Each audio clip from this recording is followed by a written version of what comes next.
મિત્ર આજે બેનને ઢીલા નથી પડવા દેવાના અને તમારું સમર્થન બતાવે છે કે આજે આ 18 દિવસનું બાળક ભલે આજે જેલમાંથી બહાર આવી જશે પણ મને ખાતરી છે કે આ ધરતી ઉપર બીજો ચેતર વસાવા પેદા થઈ ચૂક્યો છે। સાહેબ આદિવાસી સમાજને જાગૃત કરતા હતા એનો ગુનો શું હતો? ચેતરભાઈ નો ગુનો એ હતો મિત્રો કે જળ જંગલ જમીન મુદ્દે એમણે સરકારની સામે બાથ પીડી।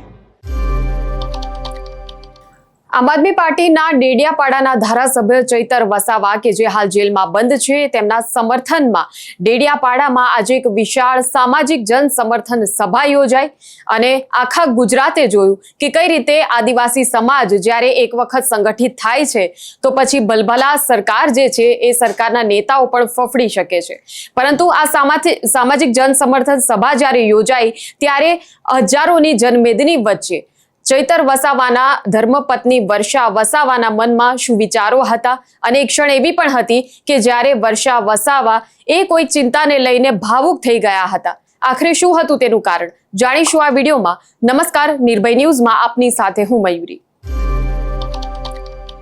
તો આજે આમ આદમી પાર્ટીના ડેડિયાપાડામાં માનવ મહેરામણ ઉમટ્યું હતું। હજારોની સંખ્યામાં આદિવાસી સમાજના લોકો એકઠા થયા હતા, કેમ કે પોતાના સમાજના લડાયક નેતા ચૈતર વસાવા કે જે વર્ષોથી જળ જમીન જંગલના મુદ્દા જે છે તે ઉઠાવતા આવ્યા છે, આદિવાસી સમાજની જેમણે સતત ચિંતા કરી છે એવા ચૈતર વસાવા જેલમાં બંધ છે, ત્યારે તેમને ન્યાય મળે તે માટે આદિવાસી સમાજે એક સાથે જે રીતે પોતાનો સ્તંભ, પોતાની એકતા, સંગઠન શક્તિ જે છે તેનો પરચો જે છે તે ગુજરાતમાં તમામને બતાવ્યો છે। તેને લઈને હવે આમ આદમી પાર્ટીના તમામ જે નેતા હતા તે પણ સમર્થન આપવા માટે ઉપસ્થિત રહ્યા હતા। ત્યારે એક તરફ જે ક્ષણ હતી એ હતી કે જ્યારે આમ આદમી પાર્ટીના પ્રદેશ પ્રમુખ ઈસુદાન ગઢવી એ પોતાની સ્પીચ આપી રહ્યા હતા અને કહી રહ્યા હતા કે આખરે ચૈતર વસાવાનો ગુનો શું છે? શું તેમનો ગુનો એ છે કે તેમણે આદિવાસી સમાજના લોકો માટે કામ કર્યું? શું એમનો ગુનો એ છે કે આદિવાસી સમાજને સતત જે અન્યાય થતો આવ્યો છે એ અન્યાય સામે તેમણે અવાજ ઉઠાવ્યો હતો? અને જ્યારે ઈસુદાન ગઢવી એ સભા પરથી સંબોધન જે કરી રહ્યા હતા સ્ટેજ પરથી, ત્યારે તે સમયે વર્ષા વસાવા એ ક્યાંક તેમના ચહેરા પર એક ચિંતાના ભાવ, તેમની આંખોમાં જે રીતે એક આંસુ જે છે તે દેખાયા હતા અને ક્યાંક પોતાના બાળકોની, પોતાના પરિવારની ચિંતા, કેમ કે પોતાનો પતિ કે જે એક લડાયક નેતા તો છે પરંતુ હાલ જેલમાં છે અને જેલમાંથી ક્યારે બહાર આવશે તેનું કોઈ ચોક્કસ જે છે તે સમય નથી। જ્યારે જેલમાંથી તેને બહાર લાવવાની વાતો છે, ભલે સમાજ તો સંગઠિત થયો છે પરંતુ પોતે ક્યાંક પોતાના પરિવાર સાથે અહીં એકલા પડી ગયા છે। પોતાના બાળકો જે છે તે નાના છે, એક સામે મોટી જવાબદારી છે તેમના ઉછેરની, અને એ બધાની વચ્ચે આ રાજકીય સંકટ એ આવી પડ્યું છે। તેની સામે કેવી રીતે લડત લડવી તેને લઈને ક્યાંક વર્ષા વસાવા એ ખૂબ જ લાગણીશીલ થઈ ગયા હતા અને ભાવુક થઈ ગયા હતા। ત્યારે કેવા દ્રશ્યો સર્જાયા હતા એ દ્રશ્યો પર પહેલા નજર કરીએ। ત્યારે ગોપાલભાઈ ને મનોજભાઈએ કીધું કે સુદાનભાઈ હજી તો યુવાનો પીઠા ગ્રાઉન્ડમાં ભેગા થયા અને બાળકને જામીન આપવા ભાજપે નામવું પડ્યું। તમે કલ્પના કરો આપણી એકતાની તાકાત। હું ગઈકાલે વર્ષાબેનને મળ્યો હતો, અમે ઘરે બેઠા હતા।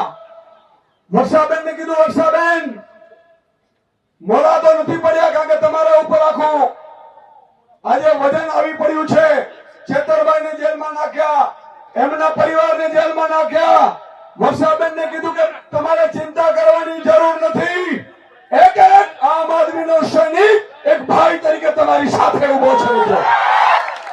મિત્ર આજે બેનને ઢીલા નથી પડવા દેવાના અને તમારું સમર્થન બતાવે છે કે આજે આ 18 દિવસનું બાળક ભલે આજે જેલમાંથી બહાર આવી જશે પણ મને ખાતરી છે કે આ ધરતી ઉપર બીજો ચેતર વસાવા પેદા થઈ ચૂક્યો છે।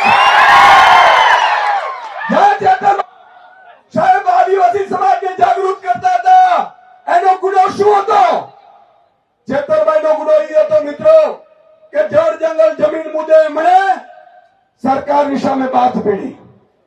આદિવાસી સમાજના દાખલાઓ સામે જે રીતે ગડબડ ચાલતી હતી એ મામલે અવાજ ઉઠાવ્યો, શિષ્યવૃત્તિના મુદ્દા ઉઠાવ્યા અને મિત્રો અનંતભાઈ અને ચેતરભાઈને આ લોકો ઉપર શું કામ પ્રહાર કરે છે ખબર છે? આજે હું ખુલાસો કરવા જઈ રહ્યો છું, બધા લોકો રેકોર્ડિંગ કરી લેજો મિત્રો. આ ખૂબ અગત્યનો ખુલાસો છે કે ચેતરભાઈ વસાવા જ્યાં સુધી આ ધરતી ઉપર આદિવાસી સમાજ સાથે છે ત્યાં સુધી કોઈ મોટી કંપનીઓની તાકાત નથી કે ભાજપ જંગલની જમીને પડાવી શકે. એટલા માટે છેતરભાઈનો કાંટો કાઢી નાખવા માટે સરકાર ઉપસ્થિત થઈ છે મિત્રો. એને ખબર છે મોટી મોટી કંપનીઓ, જેમ તમે જુઓ છત્તીસગઢમાં મોટી મોટી કંપનીઓ આવી ગઈ જંગલોમાં મિત્રો. આમ આદમી પાર્ટીના નેતા સુદાન ગઢવી સાથે જ વિસાવદરના ધારાસભ્ય ગોપાલ ઇટાલિયા અને મનોજ સોરઠિયા સહિતના જે તમામ નેતા હતા, સાથે જ કોંગ્રેસના ધારાસભ્ય અનંત પટેલ પણ હાજર રહ્યા હતા. તમામે સ્ટેજ પરથી ચૈતર વસાવાના સમર્થનમાં અવાજ ઉઠાવ્યો હતો અને જે લાખોની જનમેદની એક ભેગી થઈ હતી ચૈતર વસાવાને સમર્થન આપવા માટે ગુજરાત, મહારાષ્ટ્ર, રાજસ્થાન, મધ્યપ્રદેશ 4 રાજ્યોના આદિવાસી સમાજના લોકો, તમામ સંગઠનના જે નેતાઓ અને આગેવાનો આદિવાસી સમાજના એ મોટી સંખ્યામાં હાજર રહ્યા હતા. સ્ટેજ પરથી જડબાતોડ જવાબ જે છે તે આપવાનું આહવાન જે છે એક આદિવાસી સમાજને કરવામાં આવ્યું હતું. પરંતુ આ બધાની વચ્ચે જ્યારે વર્ષા વસાવા આ રીતે ભાવુક થયા છે ત્યારે એક પત્ની તરીકેની તેમની જે લાગણી જે છે એ સમજી શકાય એવી છે. કેમ કે પોતાનું જે પતિ જે છે એ એક પદ ઉપર છે, એક પક્ષના ધારાસભ્ય છે, પરંતુ ધારાસભ્ય તરીકે જ્યારે લોકોના હૃદયમાં સ્થાન મેળવવાનું કામ કર્યું પોતાના કાર્યો થકી, પરંતુ ક્યાંક એ કાર્યો જે છે લોકોના હિત માટે જે સતત લડત આપી છે એનું પરિણામ ક્યાંક અત્યારે ભોગવી રહ્યા છે અને સૌથી વધારે તેનાથી તકલીફ જે છે એ પરિવારને જ થઈ રહી છે એવું વર્ષા વસાવાના હાવભાવ પરથી દેખાઈ આવતું હતું. હવે આ સમગ્ર મામલે આદિવાસી સમાજ જે છે આગામી સમયમાં શું હુંકાર કરે છે? ચૈતર વસાવાને ન્યાય અપાવવામાં આદિવાસી સમાજને સફળતા મળે છે કે કેમ તે જોવાનું રહેશે. ત્યારે આ મામલે તમારું શું કહેવું છે તે પણ કમેન્ટ સેક્શનમાં જણાવશો. જે રીતે આદિવાસી સમાજ જે છે તે ગુજરાતમાં આજે સંગઠિત થયો હતો, એક આખો ઇતિહાસ રચાઈ ગયો છે. ગુજરાતી રાજનીતિનો એક નવો અધ્યાય બનીને આદિવાસી સમાજનું આખું પ્રકરણ જે છે તે ઉભરી આવ્યું છે. આના વિશે તમે શું વિચારો છો અમને જણાવો. આ પ્રકારના વિડીયો માટે આપ જોતા રહો નિર્ભય ન્યૂઝ. અમારી ચેનલને લાઇક, શેર અને સબસ્ક્રાઇબ કરવાનું ભૂલશો નહીં. નમસ્કાર.